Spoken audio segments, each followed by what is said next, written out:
Olá, meus irmãos, bom dia, paz, tudo bem? Satisfação muito grande estarmos aqui reunidos nessa manhã para louvarmos a Deus, adorarmos ao Senhor e nesse momento agora meditarmos um pouquinho numa porção da Palavra de Deus. Para isso eu gostaria de convidá-los a abrirem as suas Bíblias na primeira carta de Paulo a Timóteo e vamos começar dando sequência à série de meditações que nós estamos fazendo nessa carta. Vamos dar continuidade agora, começando o capítulo 2 dessa primeira carta a Timóteo. E nós vamos ler os primeiros 7 versículos.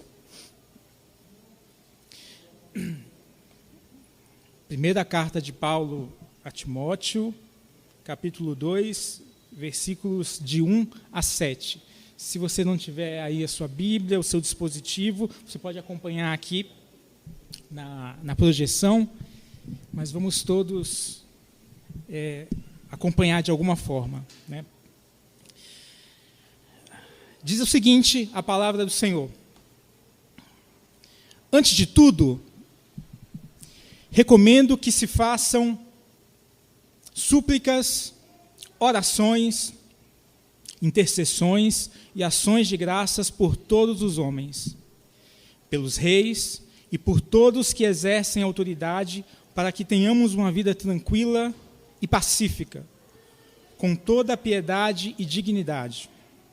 Isso é bom e agradável perante Deus, nosso Salvador, que deseja que todos os homens sejam salvos e cheguem ao conhecimento da verdade. Pois há um só Deus e um só mediador entre Deus e os homens, o homem Cristo Jesus, o qual se entregou a si mesmo como resgate por todos. Esse foi o testemunho dado em seu próprio tempo. Para isso, fui designado pregador e apóstolo. Digo-lhes a verdade, não minto, mestre da verdadeira fé aos gentios. Amém. Até aqui. Obrigado.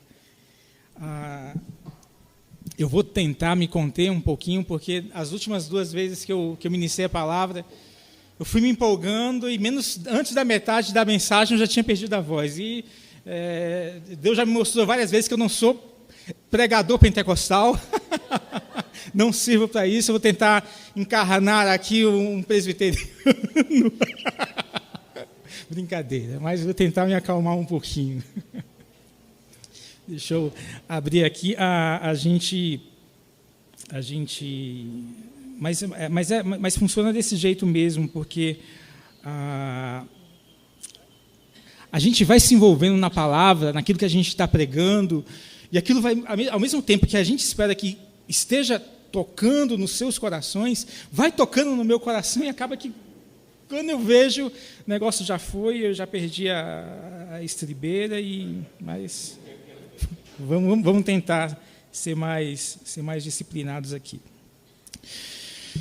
E esse texto começa com essa primeira recomendação. Parece que o capítulo 1, ele faz ali uma introdução daquilo que era o teor, de fato, da carta, a intenção, faz ali uma introdução, mas o capítulo 2 passa para a gente justamente a sensação de que, a partir daqui, começa as instruções que Paulo, de fato, queria passar para Timóteo. E ele já começa falando, antes de tudo aquilo que eu tenho para falar para vocês, antes de tudo, e ele fala o seguinte: antes de tudo, recomendo que se façam súplicas, orações, intercessões e ações de graças por quem? Por todos os homens. Se eu pudesse, eu não tenho muito hábito de dar nome às mensagens que a gente traz, mas se eu tivesse esse hábito, eu daria um título de Um Reino para Todos. Um reino para todos. Porque a gente vai ver que nesses trechos da palavra aqui, sempre há uma repetição dessa palavra todos, orai por todos, sacrifício por todos, Deus deseja que todos sejam salvos, e por aí vai, né? Mas ele começa dando essa recomendação, que façam súplicas, orações, intercessões e ações de graças por todos. Antes de tudo, oração. Antes de tudo, oração. E eu já queria fazer dar um toque mais direto. Um amigo, um pastor amigo meu, acabou trazendo uma preocupação para mim nessa semana. Chegou e falou, olha, eu estou preocupado com a questão aqui na igreja. E eu senti que, quando ele veio falar isso, que sugestão você me dá para a gente lidar com isso e tal? E eu fiquei assim, não sei. Eu fiquei até sem jeito naquele momento, eu ficar, poxa, podia ter falado alguma coisa, mas não sabia o que falar. E é interessante que quando eu estava começando a meditar nessa mensagem, para trazer essa reflexão hoje, antes de tudo, recomendo que orem. Eu falei, meu Deus. Por isso eu digo para esse meu amigo que me procurou, sabe esse problema? Antes de tudo, ore. Antes de tudo, interceda. Antes de tudo, coloque diante de Deus em oração.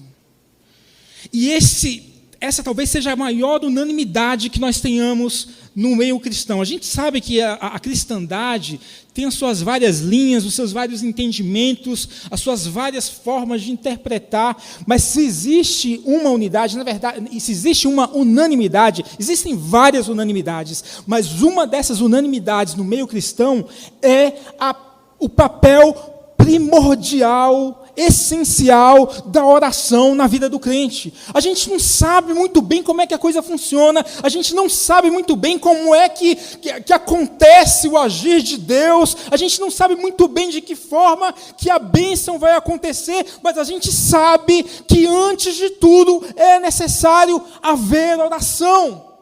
Se há um problema que a gente sabe bem como resolver, antes de trabalhar, oração. Se há, por outro lado, um problema que a gente não sabe, não tem a menor ideia de como resolver, da mesma forma, iniciando com oração. E lá vou eu me exaltando na pregação. Calma, Daniel. Antes de tudo, oração. E parece que Paulo traça esses vários sinônimos aqui, súplicas, orações, intercessões, que a gente sabe que meio que é um sombreamento nesses termos aqui, mas é tudo uma forma de dizer, olha, eu não sei de que forma você costuma orar, mas ore. Eu não sei qual é a sua rotina de oração, mas ore. Eu não sei de que forma você coloca em prática a disciplina da oração, mas ore. Antes de tudo, oração. A gente sabe muito bem que esse antes de tudo que Paulo emprega aqui tem um sentido de organização de assuntos, sabe? Olha, eu tenho várias coisas para te falar, Timóteo, eu tenho vários assuntos para tratar com você, mas olha, antes de tudo, o primeiro assunto que eu quero tratar contigo é a importância da oração. E aquilo que Paulo empregou na organização de sua carta, na verdade, deve ser aplicado na nossa vida. Antes de tudo, oração. Antes de tudo, a resposta que eu queria ter dado para o meu amigo, cara, eu não sei como você vai resolver esse problema, eu não sei como você vai lidar com isso, mas começa orando. E conta comigo para orar também. Estamos juntos. Eu não sei como é que vai acontecer, mas a gente sabe que de uma forma ou de outra, quando nós oramos, as coisas acontecem. As coisas acontecem. Antes de tudo, ore. É como, e por que antes de tudo?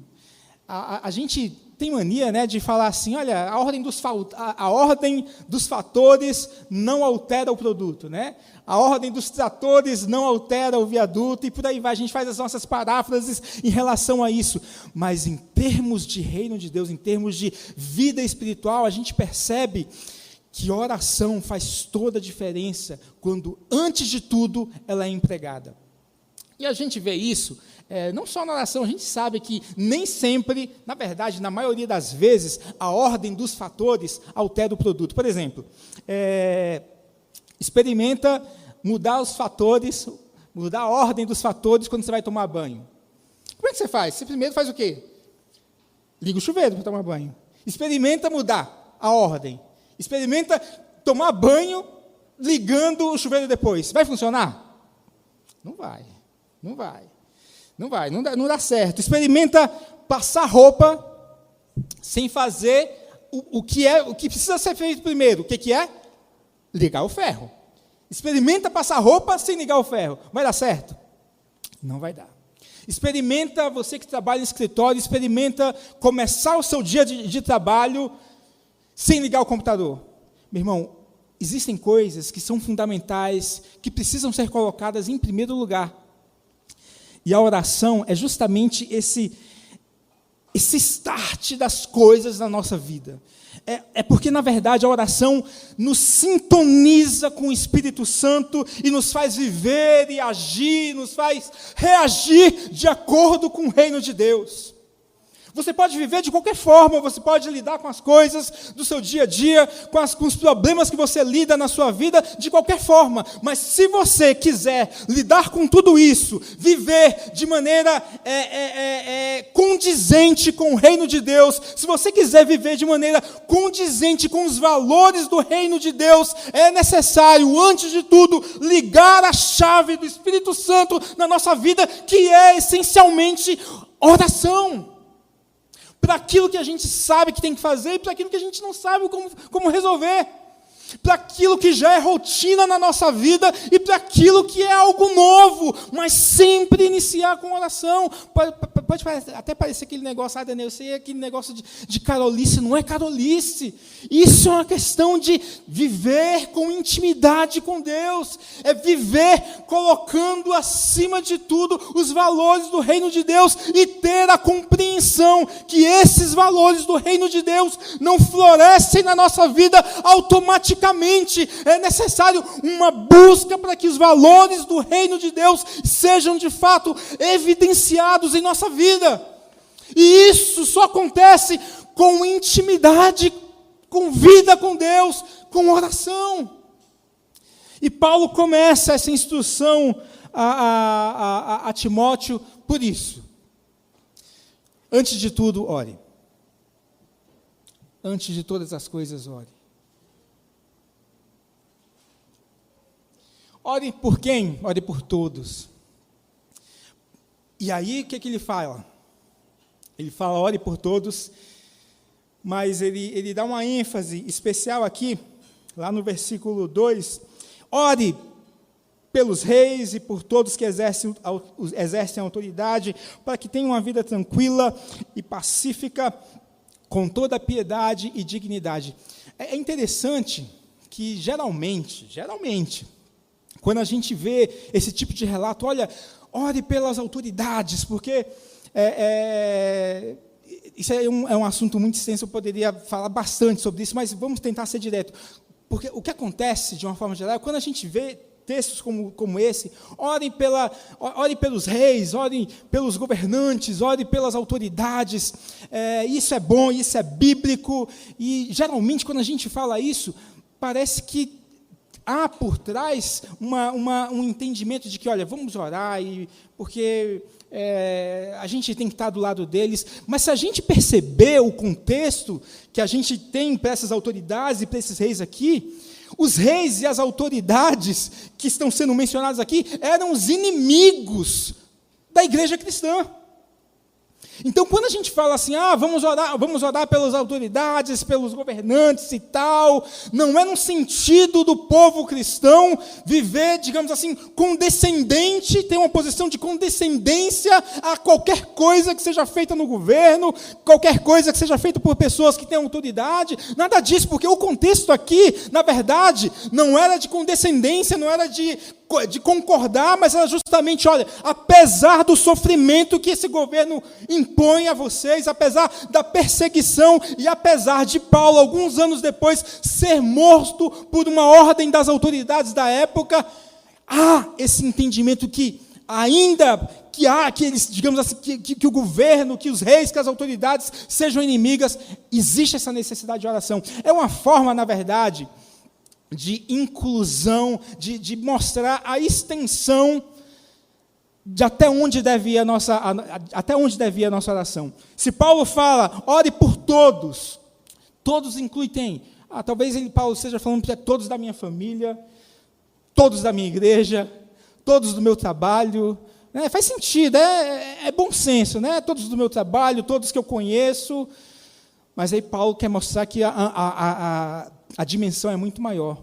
E Paulo elenca justamente quem era inimigo da igreja. Quer saber de uma coisa? Ore pelos seus inimigos. Que inimigo? Ore pelo governo. Até mesmo pelos reis e as autoridades. Mas isso é só uma ênfase que a gente precisa lembrar no nosso dia a dia. E aí, Paulo deixa essa mensagem bem clara, aponta a maior representação de inimigo para os cristãos na época, que eram os governantes, e ótimo. Como a gente tem ceia hoje, eu vou pular um monte de coisa aqui, porque eu não gostaria de deixar pela metade a segunda parte dessa reflexão. E a segunda parte dessa reflexão está lá no versículo 4. Versículo 3, vamos começar do versículo 3. Isso é bom e agradável perante Deus, nosso Salvador, que deseja que todos os homens sejam salvos e cheguem ao conhecimento da verdade. Quem? Todos. Orar por quem? Todos, sem exceção. Deus deseja que quem chegue, alcance a salvação e tenha conhecimento da verdade, todos. E aí ele continua, pois que verdade é essa? Há um só Deus e um só mediador entre Deus e os homens, o homem Cristo Jesus, o qual se entregou a si mesmo como resgate por quem? Por todos. Resgate por todos. Esse foi o testemunho dado em seu próprio tempo. Deus deseja que todos os homens sejam salvos e cheguem ao conhecimento da verdade.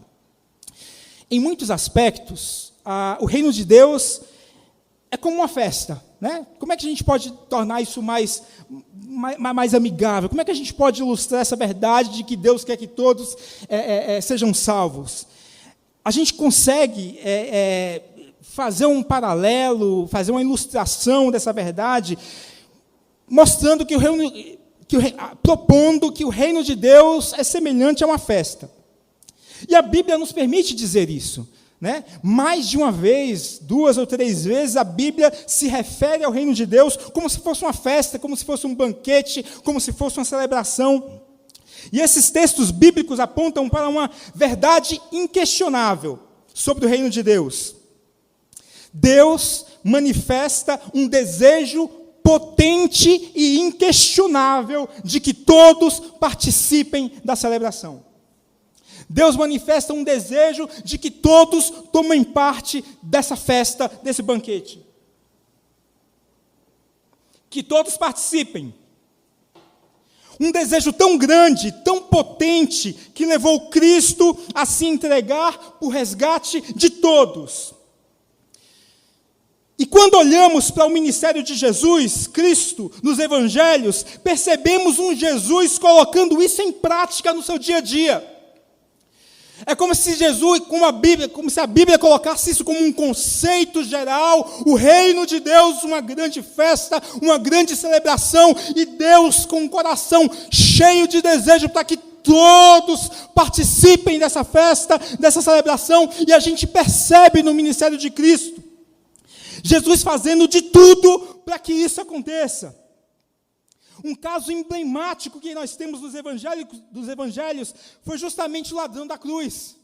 Meu Deus, que escândalo! Que escândalo foi o fato do ladrão da cruz, ao clamar por misericórdia no seu último momento. Eu não sei lá o que o cara fez em toda a vida dele, eu não sei quantas vidas ele tomou, eu não sei o quanto que ele roubou, eu não sei quantos ele matou. Mas no último momento da vida dele, Jesus, quando ele clama por misericórdia ao Senhor, quando lembra-te de mim, quando entrares no teu reino, mas e toda a vida que o cara teve para trás? Jesus, ele responde naquele mesmo dia, que naquele mesmo dia, ele estaria com Jesus no paraíso. Mas simples assim? Será que houve arrependimento verdadeiro? Eu pergunto. Será que houve arrependimento verdadeiro? Ou a gente gosta de fazer aquele, né? Arrependimento é uma coisa, remorso é outra. Aí eu pergunto, será que houve arrependimento verdadeiro? Será que não foi apenas remorso? Será que não foi apenas um desespero do momento, um medo do que vai acontecer? O que será que passava no coração daquele ladrão? Eu não sei. Mas eu sei o que havia no coração de Jesus. Eu não sei o que havia no coração do ladrão, mas no coração de Jesus havia o mais puro e potente amor. E uma tremenda vontade de encher o banquete do reino de Deus. E uma tremenda vontade de encher a festa que haverá nos céus. Eu não sei o que havia no coração daquele homem, mas no coração de Jesus havia graça, misericórdia e amor. Outro caso curioso aconteceu momentos antes da crucificação, momentos antes. Jesus, depois de ter sido humilhado, ridicularizado, cuspido, açoitado, quando ele estava sendo crucificado do alto da cruz, o que Jesus faz? Uma oração curta e poderosa. Você lembra que oração é essa? Pai, perdoa-lhes, pois não sabem o que estão fazendo. Como assim, Jesus? Está maluco? E a ortodoxia, Jesus? Cadê que eles pediram perdão? Cadê que eles se arrependeram? Como assim? Como é que Deus pode perdoar quem não se arrepende do erro? Será que foi uma encenação de Jesus? Será que foi pose? Será que foi uma tentativa de conquistar as pessoas e livrarem ele da cruz? Será que foi falta de assunto? Não. Foi amor, foi misericórdia, foi graça e uma tremenda vontade de encher a festa do reino de Deus. Mas eles nem pediram perdão. Mesmo assim, Jesus mediou por eles. Vocês lembram qual grupo de pessoas Jesus mais combateu durante seu ministério? Quem arrisca? Quem mais Jesus combateu no ministério? Os fariseus, os mestres da lei, os chefes religiosos da época. E certa vez, conversando justamente com esse grupo, sabe o que foi que Jesus disse? Para esse grupo. Ele virou para eles e falou o seguinte: olha, os publicanos picaretas e as prostitutas entrarão no reino de Deus antes de vocês. Antes de vocês. Mas Jesus está dizendo que eles não entrariam? Percebeu? Até mesmo aqueles que Jesus chamou de raça de víboras, eu acredito que Jesus se encheu de ira, muitas vezes, diante daqueles homens, chamando raças de víboras, sepulcros caiados, hipócritas, vocês, mestres da lei, fariseus, líderes religiosos. Mas até mesmo eles poderão participar do reino de Deus. É bem verdade que tantos outros, quase todos, participarão antes. Mas Jesus não está fechando as portas para eles. O que há de bom nessa raça de víboras? Nada ou quase nada. Mas o amor de Cristo é tão grande que alcança até mesmo raça de víboras hipócritas. A Bíblia conta de uma mulher cirofenícia que veio a Jesus. Vocês conhecem essa história, que veio a Jesus desesperada, porque sua filha sofria endemoniada, e ela veio como se fosse a sua última esperança, quando viu Jesus: Senhor, filho de Davi, tem misericórdia de mim, minha filha está endemoniada, está sofrendo muito. O que Jesus fez? Jesus ignorou, Jesus não deu trela. E os discípulos: Senhor, mande-a embora, está perturbando a gente com esses gritos. O que Jesus fez? Jesus explicou para ela: olha, senhora, mulher, eu estou aqui pelas ovelhas de Israel, pelos judeus, não tenho nada com você. Meu negócio é com eles. Não tenho nada com vocês. O que a mulher fez? A mulher adorou-o de joelhos. Senhor, meu Deus, isso me emociona. Depois de ouvir uma palavra dessa, olha, não tenho nada com você, eu estou aqui para os filhos das ovelhas de Israel. A mulher se ajoelha. Senhor, ajuda-me. Senhor, ajuda-me. Jesus ainda permaneceu. Não é certo tirar o pão dos filhos e dar aos cachorrinhos. E a mulher insistiu. Senhor, até os cachorrinhos comem as migalhas que caem da mesa. A mulher se falou, de fato, Senhor, eu sou um cachorrinho mesmo. Mas sabe, até quando os filhos estão comendo, sabe as migalhinhas que caem da mesa? Os cachorrinhos comem essas migalhinhas me bastam. Porque eu sei que o que vem de ti é grande demais. Sabe o que Jesus responde? Mulher, grande é a sua fé. Seja conforme você deseja. E a filha dela foi curada, foi liberta. Aleluia. Sabe o que me vem na mesa? Sabe o que me vem à cabeça quando eu leio isso? Por favor, não fiquem com raiva de mim. Sorte da mulher que não tinha nenhum evangélico ali. A mulher teve sorte, porque se tivesse evangélico ali, eles iam apontar os furos teológicos de Jesus. Que Jesus estava cometendo. Não pode. Como assim? É contra a sã doutrina. A sã doutrina diz que Jesus, que o Mestre, que o Messias viria para os filhos de Israel.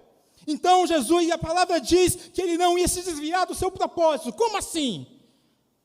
A ortodoxia deve ser observada, e ela diz que Jesus veio para os judeus. As profecias do Antigo Testamento dizem que ele não se desviaria de seus propósitos. Onde a gente coloca a ortodoxia? Onde a gente coloca a sã doutrina? Porque ele atendeu aquela mulher. Porque ele teve misericórdia daquela mulher. Por que Jesus não seguiu o roteiro, não seguiu o programa, não seguiu o protocolo, não seguiu a teologia, não seguiu a sã doutrina, a dita ortodoxia? Porque maior do que qualquer ortodoxia é o amor que há no coração de Deus.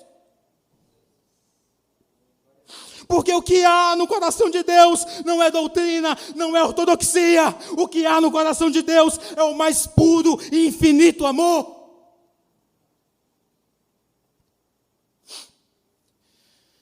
Um fato parecido a este aconteceu outra vez. Jesus encontrou não a mãe de uma mulher, não a mãe de uma moça endemoniada, mas Jesus encontrou o pai de um rapaz endemoniado, que sofria com isso desde a sua infância. E esse pai clamou pela compaixão de Jesus para que fosse feita alguma coisa. E esse pai disse assim: se pode, Jesus, se podes fazer alguma coisa, tenha compaixão e nos ajude. Jesus respondeu: tudo é possível ao que crê. O pai do rapaz imediatamente respondeu: eu creio. Ajuda-me a vencer a minha incredulidade. Eu creio, mas eu não creio tanto assim. Tem fé no meu coração, mas quando eu vejo a minha fé comparada à dos pastores, à dos crentes, à dos carolas, à dos religiosos, a minha fé não é nada. Eu creio, mas não creio tanto assim. Sabe o que Jesus fez? Jesus ordenou: espírito surdo e mudo, eu ordeno que o deixe e nunca mais entre nele. Mas, meu irmão, esse pai não tinha a fé da mulher cananeia. A mulher cananeia não estava no programa, mas ela tinha fé. Esse homem nem fé tinha. Por que Jesus ajudou esse homem? Porque ele curou aquele rapaz. Porque Deus não quer deixar ninguém de fora. O reino de Deus é como um grande banquete, uma grande festa. O dono do banquete pagou um altíssimo preço por ele e quer que todos venham, que ninguém fique de fora. Sabe como é que eu vejo os religiosos? Sabe como é que acontece festa? Poucas vezes eu fiz festa, assim, festa de criança, mas eu não sei se vocês têm a mesma experiência que eu tive. Às vezes que eu preparei alguma festa, algum churrasco, alguma coisa assim, alguma celebração, eu queria que a festa se enchesse. Eu queria que mais e mais pessoas viessem. Claro que limitado ao meu orçamento, mas eu queria que todos viessem. Sabe, a gente prepara, a gente se doa, a gente se sacrifica, a gente se organiza, e a gente quer que as pessoas usufruam daquilo. Geralmente nas festas tem os amigos dos amigos, né? Existe o dono da festa, isso aqui é bem cinematográfico, existe o dono da festa e existe os amigos do dono da festa. E onde é que entra a questão cinematográfica? É muito comum em filme ter lá o cara que faz a festa, aí vem uns amigos e falam, ai cara, não chama fulano não. Não chama fulano não, fulano não merece. Aquela menina, não, rapaz, você não sabe, ela não. E aí os amigos do dono começam a selecionar, começam a filtrar, não, esse não, ele fez besteira um outro dia aí, não foi legal, ele falou mal de você, não chama não e tal. Sabe os amigos do dono da festa? Eu penso que os religiosos são os amigos do dono da festa celestial. E são os religiosos, aqueles amigos mesquinhos, que tentam filtrar a entrada. Não, você não. Você sim, você é gente boa, você entra. Pode entrar na festa. São os porteiros do céu. Religiosos que ficam incomodados se não conseguem distinguir claramente quem vai e quem fica. É uma fé que não fica de pé sem o apoio do terror do inferno para os ímpios. Irmão, faça um exercício aí. A sua fé fica de pé sem o terror do inferno?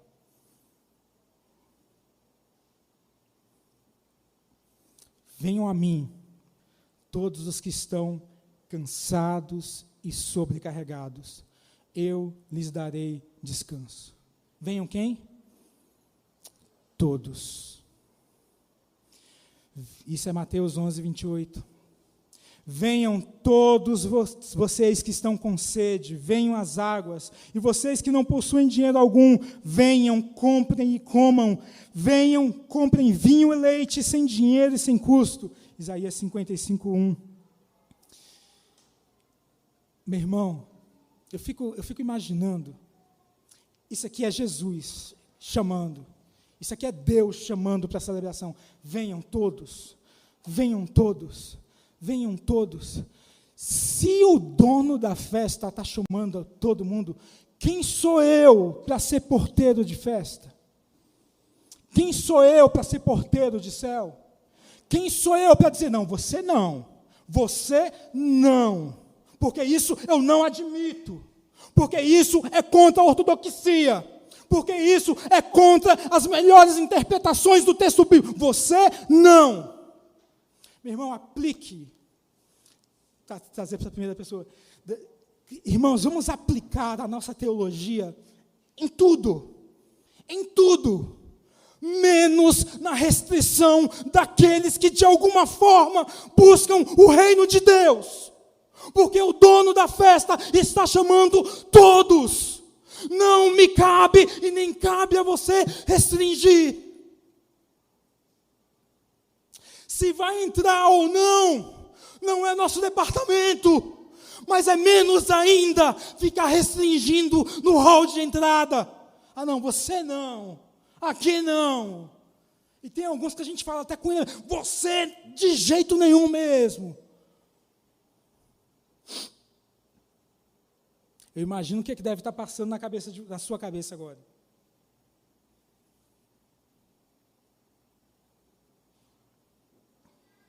Ok, Daniel, eu entendi o que você está dizendo, mas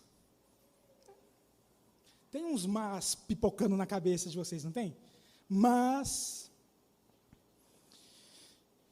para cada um desses casos concretos que estão na Bíblia, e eu citei alguns aqui, também havia vários sonoros mas. Havia mais na situação do ladrão da cruz. Havia mais na situação da mulher sírio-fenícia. Havia mais na situação dos líderes religiosos hipócritas do templo de Jesus. Havia mais na situação do pai que não tinha fé suficiente. Havia mais na situação do perdão da multidão que crucificou Jesus e nem se arrependeu. Havia mais em todas essas situações. Mas, por outro lado, também havia uma manifestação de uma graça escandalosa. Aquela graça que parece heresia, aquela graça que não faz sentido na nossa cabeça, mas é a graça que povoa o reino dos céus. Sem essa graça, o reino dos céus é um reino vazio. Porque é essa mesma graça escandalosa que me coloca para dentro do salão dessa festa. E é essa mesma graça que coloca para dentro aquela pessoa que a gente olha atravessado e de rabo de olho. Havia mais na natureza, o mais que aconteceu na situação de cada um desses fatos. É o mesmo mais que atua na minha vida. Daniel, você está na igreja, mas... Você sabe, Daniel. Ah, Daniel, você está pregando hoje aqui, mas você sabe, Daniel. Só você sabe.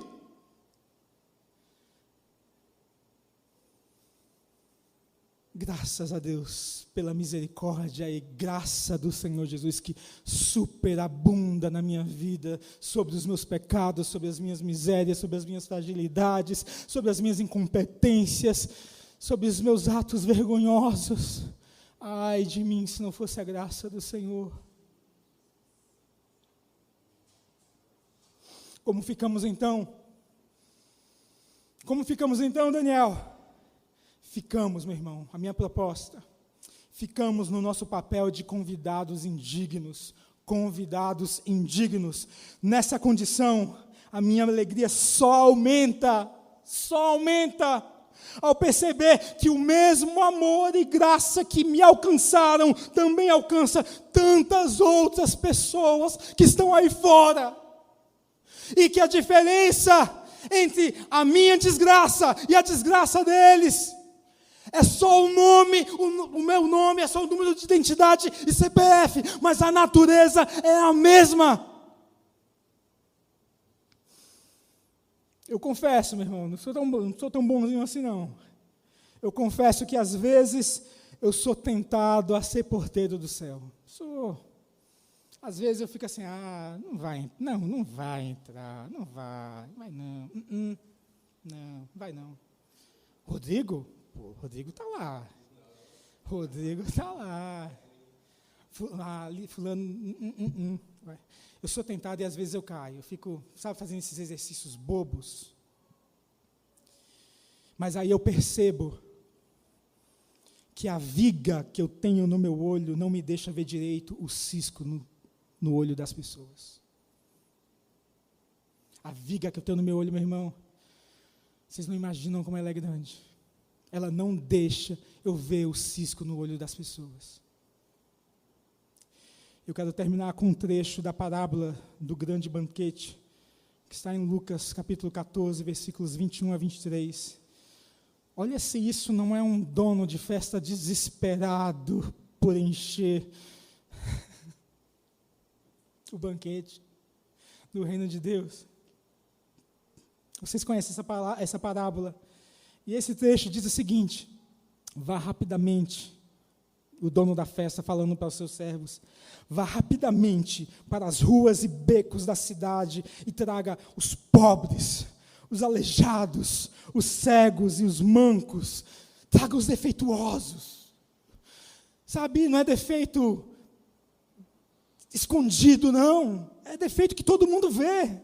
aleijado, manco, cego, todo mundo está vendo o defeito. Traga todos eles. E disse o servo: o que o Senhor ordenou foi feito, mas ainda há lugar. Então o Senhor disse ao servo: vá pelos caminhos e valados e obrigue-os a entrar, para que a minha casa fique cheia. Obrigue-os. Sabe o que é? A pessoa teimando em não ir. Não quero. Vem, camarada. Vem. Você está teimando aqui agora, porque você não sabe como que é. Você não sabe o que você está perdendo. Vem. Não sou eu que estou dizendo. Vá pelos caminhos e valados. Obrigue-os a entrar, para que minha casa fique cheia. Eu tenho uma certeza, meu irmão. O céu vai estar muito cheio. E pode ter certeza, não vai ser só evangélico que vai estar lá. Mas não vai mesmo.